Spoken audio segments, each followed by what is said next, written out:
I was listening to B2G this morning. If you folks out there, if you don't listen to the B2G podcast, you should. It's one of the best podcasts out there. And to show you just how good they are, they had Jensen Huang on there this morning. It's the first time they've had Jensen Huang on the program for a year. And now I want to talk about a little bit of what happened on that program with Phil Buy and Sell. Is this prophetic or something? Your name, Buy and Sell. I mean, my Uh, wife laughed the other day when I told her your name, and she's like, Wait a minute, wait a minute! Don't you talk about buying and selling all day long?" yeah, yeah. I mean, and it, and from a buyer of equities, I really just buy. I rarely sell, You so it doesn't. never sell. I don't really sell. Okay, so anyway, I'm watching P2G and listening to, of course, Jensen Huang because if he speaks, everybody listens. And Jensen is talking about whether or not they're going to run out of customers for their hardware. And he's talking about, well, let's see. We thought, everybody thought it was all about compute, and then we got and just for training. And then that was for pre-training. That was 2.5 whole years ago or 3 years ago. It was all about pre-training. He says, then we got into, we knew that there was going to be a need for the other end of the, that's great. I am going to recover my light, which I just knocked over. I haven't done, I've been doing this for almost 3 years. I've never knocked over my light during a program before. There's no light change in the frame, though. You did really. So it was even on the floor, it was still doing a good Yeah, I job. don't think you need that light. I don't think it's. Anyway, so he's saying, like I said, we knew we were going to need inference. He said Mm, that was going to be bigger. He says, I've been talking about that for a year and a half, that inference was going to be, you know, 95 times a bigger demand than pre-training. He says, then we got into something called, retraining, I guess, or you have a bunch of different names for it now. But this, you brought up in our green room conversation that you heard a question asked this last week about whether Tesla is buying enough equipment.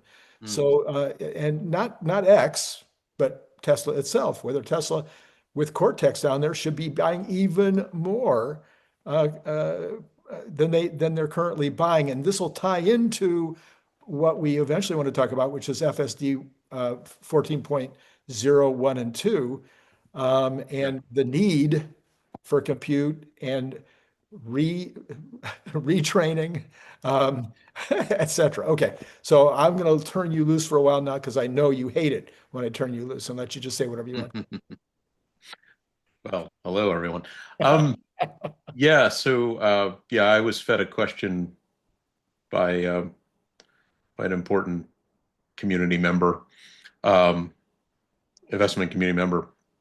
It was, and the question was really, do you think that Tesla is investing enough capex um, on the compute side for FSD and Optimus, given the relative size of Cortex versus the training center for Tesla's data center versus say Colossus and others. And part of the analysis of that is it's a bit apples to oranges because training FSD is a bit different than training a large scale LM like Grok at xAI's Colossus. So, but that said, it's an interesting question, and I think part of the answer is that um, Tesla and Elon in particular, as the CEO of this company, is pretty darn good at at capital spend, and isn't shy to spend, but it also doesn't overspend, and I think he's kind of Goldilocks it, he's pushing very hard into this, but I think one of the things that's really cool about Elon is that he's got enough cycles under his belt in data center builds to know when he has to spend based on lead times from purchasing chips and supportive hardware to power to physical build out of the data center. I mean, consider this is a guy that literally has been on the floor doing it himself along with the team. So he's highly aware of all the lean times involved. And so if he wants to spend his money, he wants to spend it as to near to near to deployment as possible. And in general, I think that he I mean I can't say we don't know how the Cortex cluster runs to train these models, but we can say that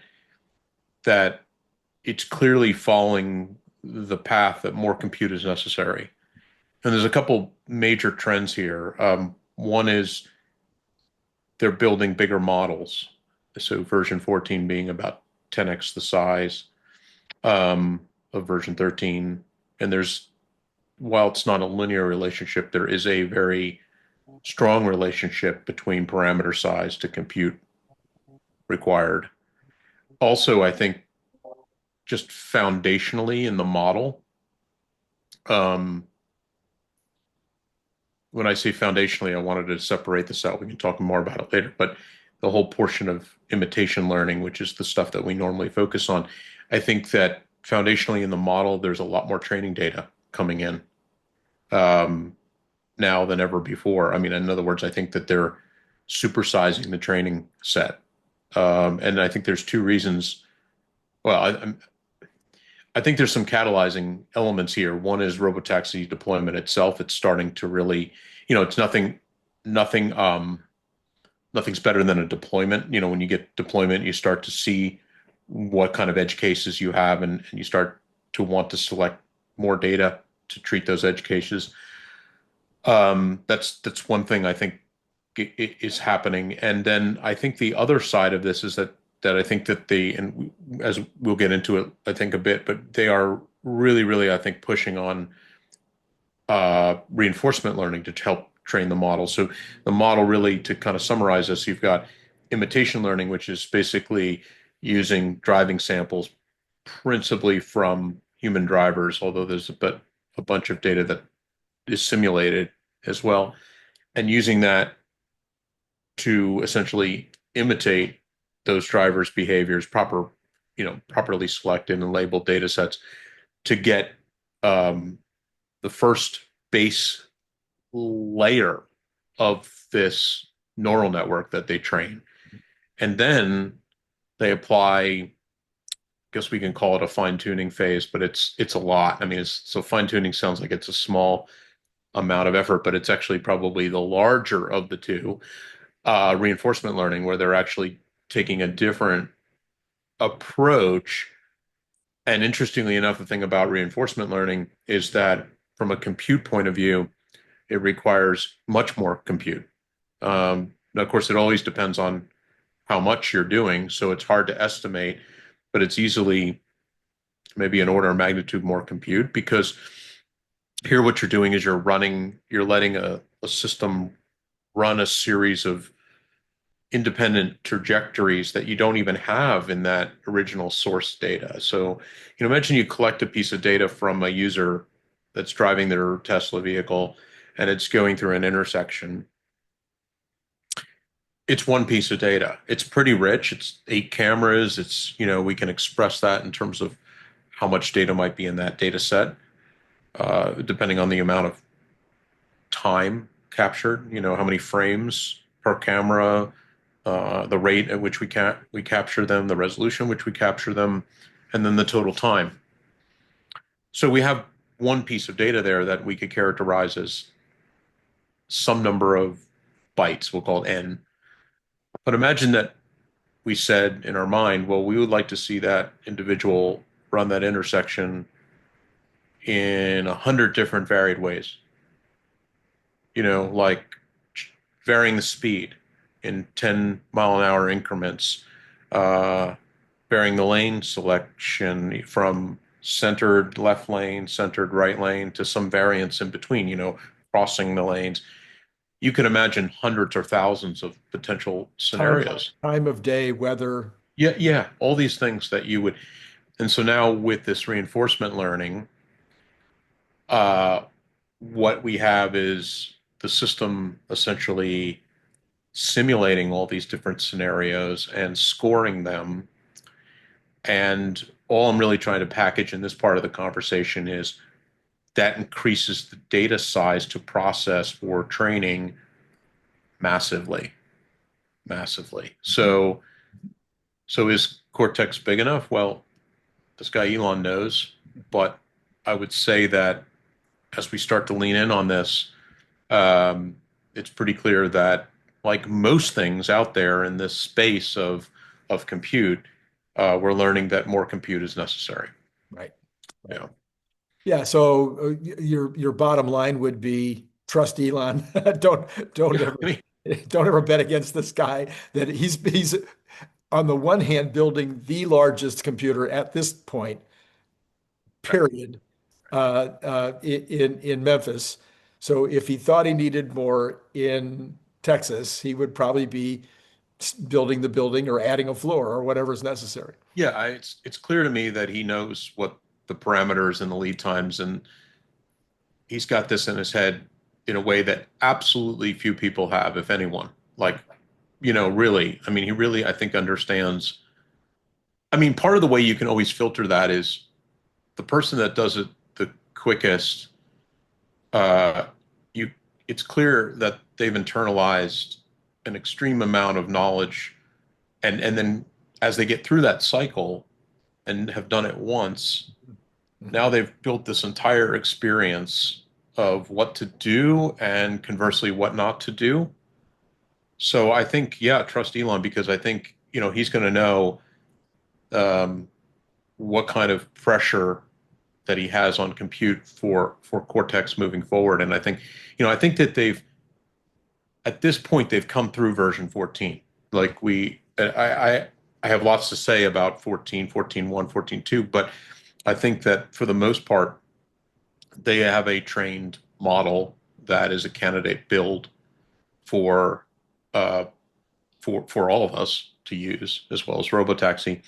So they've spent those compute cycles. That's kind of in the rearview mirror at this point, and they built that model.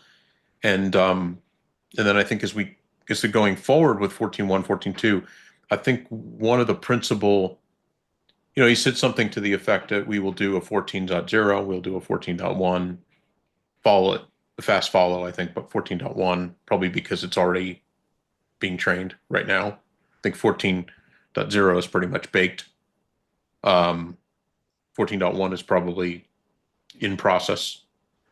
And then I think 14.2 is clearly on deck, meaning there's nothing clearly done there. But I think the difference here between .0, .1, .2 is probably an enormous amount of different reinforcement learning use cases that they probably have a plan Mhm. of what they want to run, and where they're weak or feel that they need to sharpen the driving scenarios.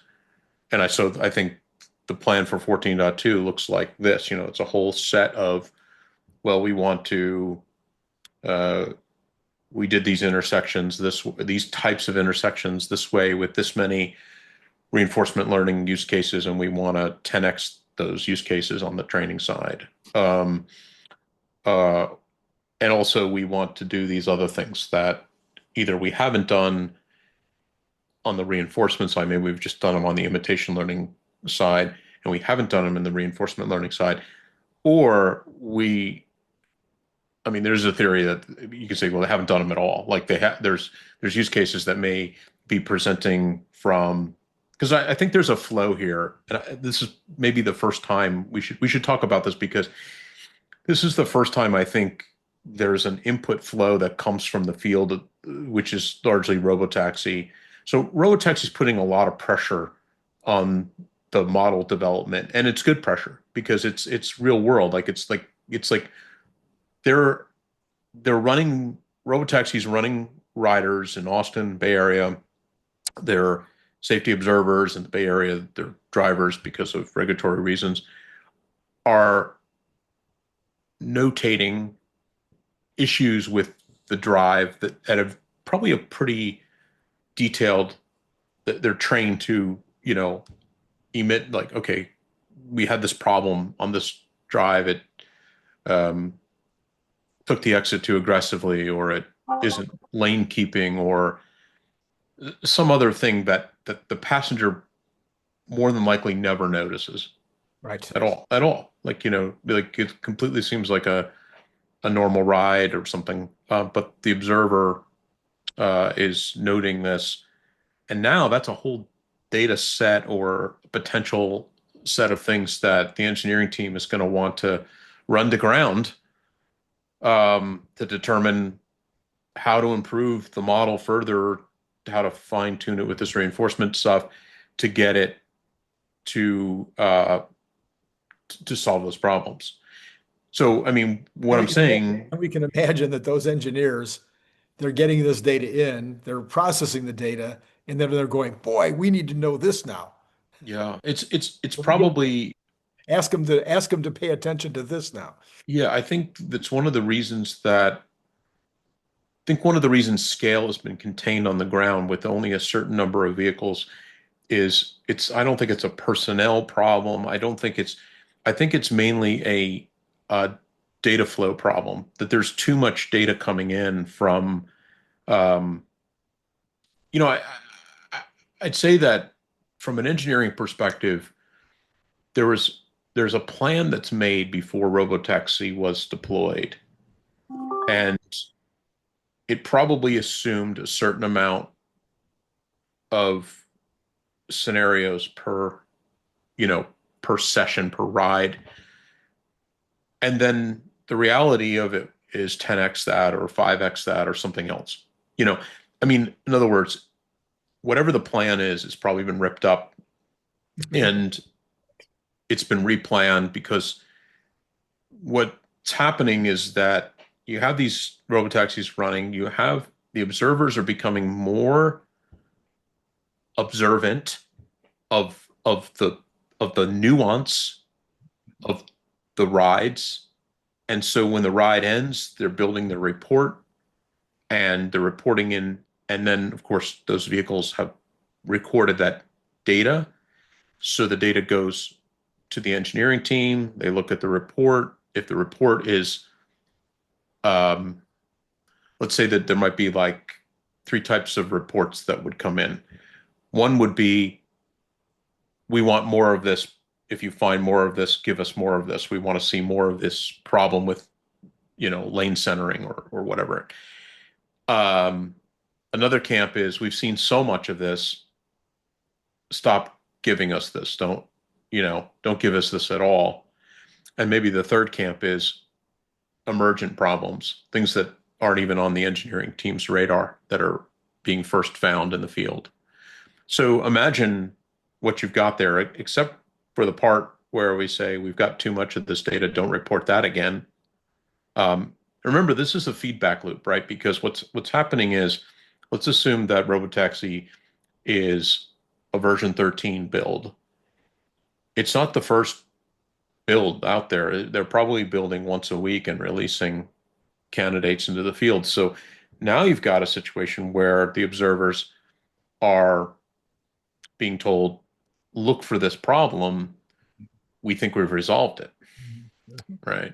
So what I'm saying in a nutshell, seems like I'm talking around too many words here, is a lot of data is coming from the field. Right. And the engineering team is just so big. They're kind of lean and mean, and they're not used to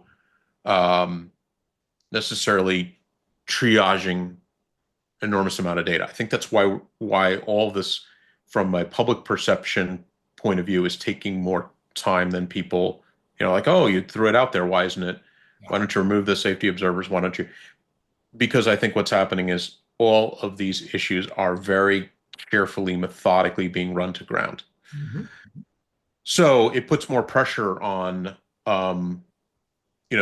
that data flow from Robotaxi is putting, it's much different than I think FSD. I think FSD in the customer's hands, um, was circumscribed around interventions mostly, Mhm. and some, Don't hit things. what's that? Don't run into things. Yeah, I mean, That's the rule. and half of those interventions are not real. They're just, I want to get out of it and move, whatever. But there's interventions, there's shadow mode data selection. That means that, the car is essentially operating with FSD, even if you're driving it. And they've got some on-vehicle logic for what kind of data sets that, because if you took all the data off the vehicle, first off, yeah, there's so much data being generated on vehicle that you really can't remove, you can't move it. There's Mhm. too much to move. Most of that data is stored on the flash, and then gets moved when the customer finds themselves at home. The vehicle owner finds themselves at home on Wi-Fi. That's cheap. Tesla doesn't want to use precious cellular data for that, because it's slower and it's way more expensive. It's effectively free to use the customer's Wi-Fi, right? Sure. So that data gets that held there. But if you were to try to move all the data, you'd never finish that loop.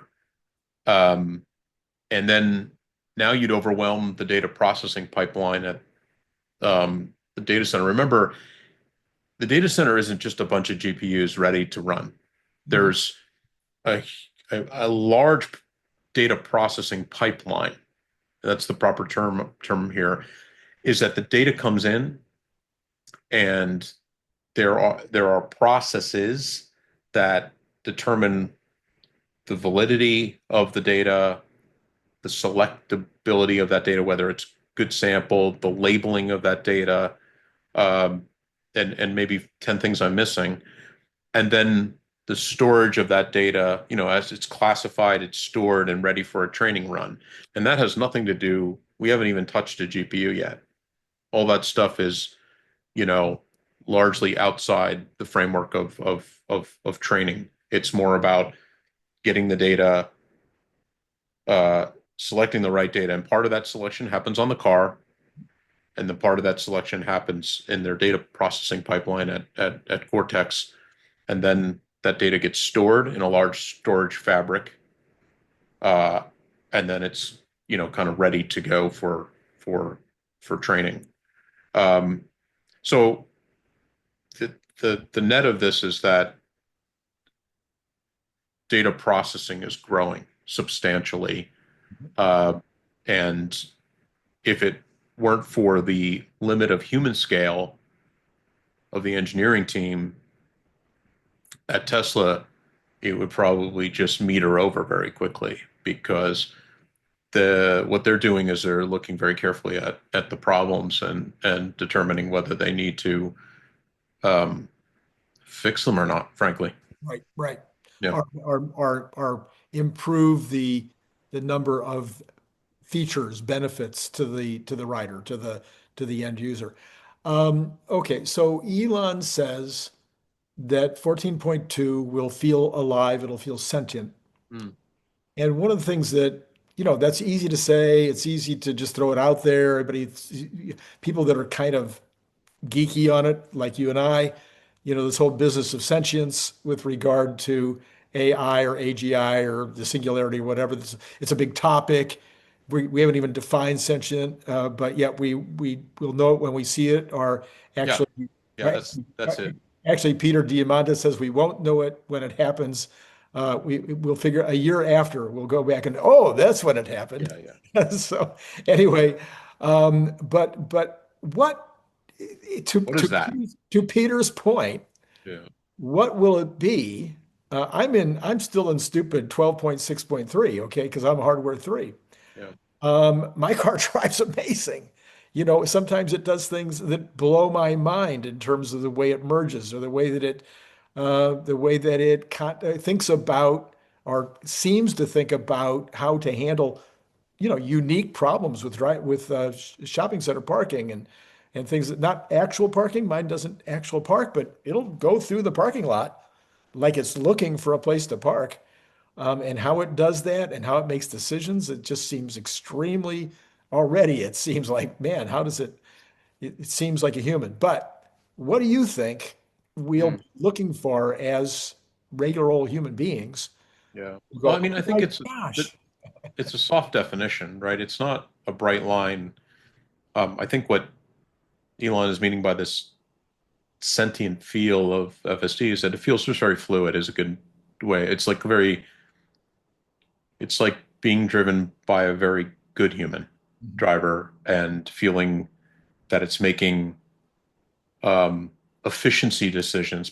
Like the safety stuff starts to be built into the idea that it's just going to be safe, right? So in other words, I think part of the recognition is that you no longer think of the safety factor really. You that just sort of drifts into the background of and now the question is it driving in an efficient, fluid, nuanced way like a human would? Like a good example would be when does it, it has to take exit 4 and there's a quarter-mile lineup of cars, and if it tries to jump at the head of the line, it's kind of a socially unacceptable, kind of an ass move to do that. If you were human doing it, you've seen that behavior by other people, and sometimes they've just made a mistake and they forgot, and other times they're just trying to run the line. It's their kind of behavior. And the other wrong choice is to get to the end of the line because you've got a lot of, and we all know you get, as the cars start to move up, you get a lot of separation, and then you find a place and a flow to get in. So what's the right answer? Well, you want to be in that robotaxi or customer owned FSD, sir, where you feel like the car has just done a good job at that. It's done the right thing. It hasn't put pressure on you for being like the social acceptability issue, nor have you put yourself robotically at the end of a line that is, considered wrong by most, Sure. most. So I think again, I don't think it's a bright line that says we're going to do this and therefore it's going to feel this way. There are things I think that we will not have reached in this 14.2 sentient kind of model that will be, um, the next uh, kind of layer of we'll call features, like having the car automatically park and center in your garage when it comes home. Navigate. So you don't think it'll do that? I don't know. I thought some people that are on 13 already have cars that are parking in their garage. Mine does not park in the garage. Okay. Parking in the garage. No, Okay. no, it parks. In fact, when it terminates at my street, It's a at street. this Does it street. Yeah. does it does it park in a Costco parking lot? I haven't tried it. I usually don't. I just don't let it park. I park it, but it doesn't know how to park in my garage, but it knows how to leave my garage. Oh, okay. That's Yeah, no, but it doesn't know how to open the garage door. I see. Well, that's a problem. So, I mean, it won't crash into the garage door. But no, but I mean, this is what I'm getting at. This Yeah, is what I'm yeah. getting at is that there are a long, long list of things that we as humans do that involve more than our driving skills, or we're not just actuating the controls. We are operating other things. For example, I use this often because it's a pretty good example is, and we could say the same thing is true of parking garages. You got to navigate these toll gates, Mhm, mhm. right? You got to figure out how are you going to pay. Uh, is the license plate reader? Is there a card on file? How do you navigate gated communities when you know to go to the resident entrance or the guest entrance, or how do you know your car is got the necessary registration for resident in those types of scenarios?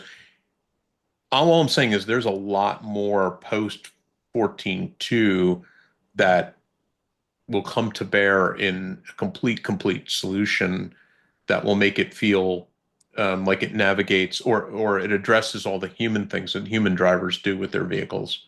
Um, that you don't really need most of those things to get a viable and correct um, robotaxi, A right? good enough robot Yeah, taxi. but I mean, even in the case of robotaxi, I think we have to look forward and think about how robotaxi is going to operate in in reality. The way robotaxi is going to operate at, say, airports, airport drop off, pickup, is it's really going to be about a voice interface, a voice dialogue with the vehicle itself, right? And you're going to be saying, um, no, no, no, keep going, drop me off at door 8. You know, you're at terminal 3, and it's finding an area to drop you off at door 3, and you're like, no, no, no, keep go forward to around door 8. I don't want to, whatever. Maybe that's where you want to enter the terminal. Um, or conversely whatever. The point is that I think what's going to happen there is it's going to be the perception of its intelligence to a certain degree is going to be a lot on how that dialogue and comes, you're like, it's like a chauffeur and you're telling the chauffeur, do this, do that. And then to see how the thing responds and remembers, our perception of its so-called intelligence will be the memory it has of all your user preferences. Yeah, and again, on my ancient model, when when I get in the car in the morning, um, because my wife drives it most of the time, if I get in the car around 8 o'clock in the morning, it's already got work as the navigation. I have to undo Hmm. work, her job, her because she drives to the college. I have to undo that and put in a new navigation because it knows it's sentient. It Yeah. knows if it's 8 o'clock in the morning on a weekday, it's probably time to go to work. Yeah, there's a whole box of things that goes way past driver controls that gives you the sense that the car is chauffeur driven. Mhm. Okay. And those things I don't think are all boxed in 14.2. I think those expectations would be incorrect. There's no way it's going to do 90% of those things. And the reason is, like, even I doubt 14.2 will have full grok interfacing in the vehicle. We don't know because there's nothing been said about how Robotaxi's user interface Right. will proceed. I mean, we know what the endpoint is. We know the endpoint is very likely to have a very fluid grok system that can be instructed by us and return to us and we'll build a context memory of all those interactions. So regardless of what robotaxi we get in, we are continuing.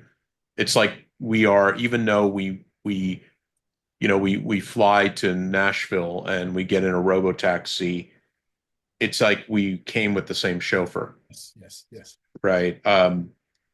I don't expect that stuff to magically appear in 14.2. I don't think that's what we're talking about. I think he's talking about largely all those cleanup scenarios that um, the safety box gets checked safer than a human by some margin that they're comfortable with. And now we're getting into just clean, fluid, hot, meeting your expectations. If it is in fact parking in a parking lot, it may start to be preference based. You might want to park in edge spots or where no other cars are, or maybe you don't care, or these types of things. So I think what's happening in the 14.0, 1, and 2 is I think Elon's sort of setting a timeline and a set of expectations. And I Mm. think what he's saying is 14.0, we're going to drop that soon. Um, but be aware there's going to be a fast follow with a 14.1 because we we've set ourselves up to have a certain model. I mean, it's almost like a pun-worthy thing, a model. It, we set ourselves up with 14.0 to have this new base, this new model, this new, and now we're going to add to it progressively to get to our near-term finish line, release finish line. So I think, in other words, I think he's lowering expectations a little bit. I mean, he's saying version 14 is way better than 13, but we are going to do a 14.0 release, and we're going to follow it with a 14.1 followed by 14.2, and then we're going to add more nuance and fluidity as we go. Does that 2 weeks give the team enough time to receive data for, let's say, one of those weeks, maybe from the, it sounds like it's not going to be a 100% rollout, however many they roll it out uh, to receive data from those vehicles and then plug it back into the training before the 14.1 release so No, that the 14.1 is impacted by, no, I doubt that. No, I don't. I don't. okay, so you think I 14.1 will just be known fixes to 14.0? I think as we started this conversation, I think 14.0 is pretty much build candidate Right. ready, being tested by employees, ready to drop. May receive some fine tunings because as I said, it's like a piece of software. It's a in software language, engineering team will produce a candidate build. Yep. They're like hoping this is the 14.0 release, and they'll run it through automated testing as well as um, you know various different.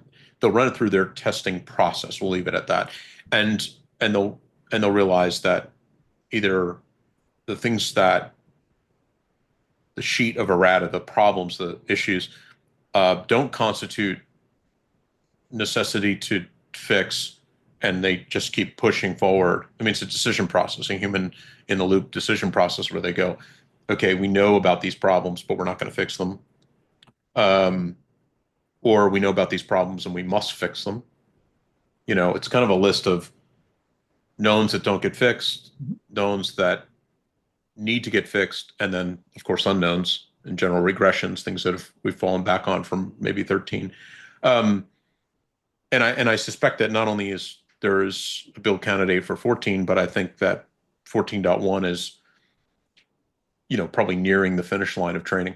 Like, in other words, I think you have to think of it as a staggered thing, and that what we're doing is when we get a release comes to us, it's really timeline wise, we're looking in the rearview mirror of something that may have happened a month ago, from an engineering perspective. So you're thinking that 14.1 would be known issues that they didn't fix in 14 that they're going to fix in time for 14.1. Yes, mostly that. And that probably this weekend or on Monday, Yeah, the and employees get 14.1. They'll maybe, drive yeah, that around for a week and a half, and then it'll be ready to. yeah. I think it's mostly they already know what the plan is. More reinforcement learning scenarios, more this, that, more issues, these issues resolved, fine-tuned out of the thing. Now, that's not to say that, they put a 14.0 out, they hit a major regression, something that, what a regression is in this case is that it worked beautifully in 13.29, or whatever the Robotaxi 13 dot build is, and then all of a sudden it broke. And how bad did it break? Did it break to the point where it's a safety critical issue? Did it break because just they fixed this at the tail end of 13 dot something in Robotaxi, and then they don't have that in hand right now? There's probably a list of things they already know they don't have in hand because they haven't pushed those training scenarios through on the 14.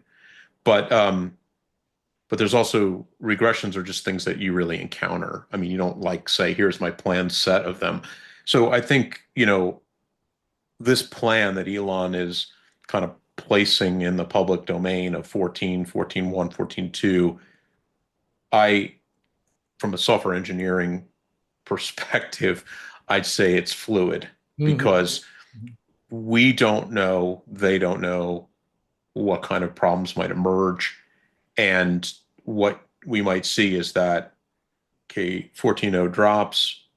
He's hoping to do 14.1 in a fast follow, but that gets pushed. Mhm. And I think, ultimately probably the optics on the whole thing is those things that were set up to go like this just kind of elongate out because of your typical kind Unexpected. of, fix in the field problems that show up. Yeah. All right. So then 14.2, Elon calls that not the unsupervised model. It's very specifically said it will have less nag, but that it is not I guess, not even the Robotaxi model. So it won't even be as unsupervised as the Robotaxi. But so that means we will need a 14.3 or something in order to Um, get to unsupervised. yeah, I think when he talks about these versions, he's talking about the versions at which they're pushing to the um, FSD community, to me's and you's, the drivers of the vehicles, and he's not really saying out loud so much about the robotaxi. I suspect at 14 we've already got a moded system that it can run in supervised or unsupervised mode. I really do believe that that's true. I think the nudging, um, what's the right word for that? Did I say it right? I mean, is that how people talk about it? Like that, Nag, the nag. nagging. Sorry, I knew I said something wrong. That whole nagging Yeah. behavior. That's kind of a layering on top that Mhm. puts it in supervised mode. I mean, like what I'm saying is in 13, I think it's naturally integrated into the product as a whole. But I think in 14, this is my fat guess, is that they've now have moding where they can say this 14.2 or whatever is the Robotaxi unsupervised build. Um, and then this 14.2 is just moded in a way. Because remember, they're going to have to be there anyway. And why is that true?